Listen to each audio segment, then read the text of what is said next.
Welcome to Road to the Roses, the official fantasy game of the Kentucky Derby. I'm Merv Huber with Roxanne Tanner, and we've got lots of racing action this weekend. Let's start it off with the Tampa Bay Derby. Roxanne, what do you think? I'm going to start off with the feel-good story of the 2010 Derby. Uptown Charlie Brown making his second start of the year here. Down in Tampa Bay last out, finished third in the Sam F. Davis. What do you think, Merv? You know, I'm actually going to go with the horse that finished ahead of him last time, and that is Schoolyard Dreams. Finished second in the Sam F. Davis behind Rule. Think he's on the upswing and has got a good shot to take the Tampa Bay Derby. I think Super Saver, of course, will be the heavy favorite in here. It's hard to ignore him. Lots of you guys have him in your stable. He hasn't started since last year when he took the Kentucky Jockey Club. He'll be a strong favorite, tough to overlook, but I think he's beatable. Agreed.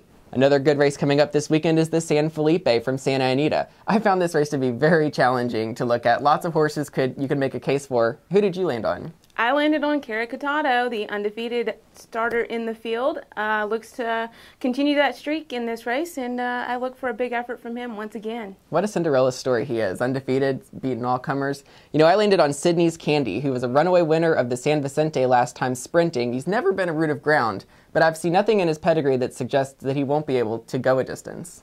Definitely there, Merv. Like Sydney's Candy as well. Maybe exotic play a little. And the next race we've got on the schedule is the Rebel from Oaklawn. That's your stomping grounds, Roxanne. Tell us what you think. Rebel indeed, down at Oaklawn Park. A field of 7 in this race as well. We've got a couple of Derby contenders here. Looking at Lucky making his first start of the year, and Noble's Promise, both making their first starts of the year. We know what Looking and Lucky has done in 2009. Now starting off the season, but I'm actually going to land on Dwayne Lucas's horse, Dublin. Off his last effort in the Southwest, look for him to run a improved race and a better race and get a better start this time, and picks up Corey Nakatani this time. Looking at Lucky's going to be a big favorite in this race, and I hate to go with the chalk, but I think he looks awfully tough. Never been on dirt before, but I think Bob Baffert's got a plan. Wants to see him on dirt before he moves on to the Kentucky Derby. Another one to look in there is Uh-Oh Bango. Lots of horses in this race that you all have in your stables, so keep an eye out on the Rebel. You might have a hard time picking your 5 power horses, but you'll get points for all the horses in your stable this year.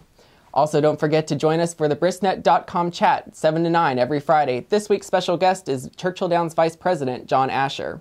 Also, TwinSpires.com, if you're a new sign-up, use the promo code RTTR10 to receive a free $20 wager to go along with your $100 sign-up bonus. Thanks for joining me and Roxanne for this week's Video Commissioner Update. We'll see you back here next week.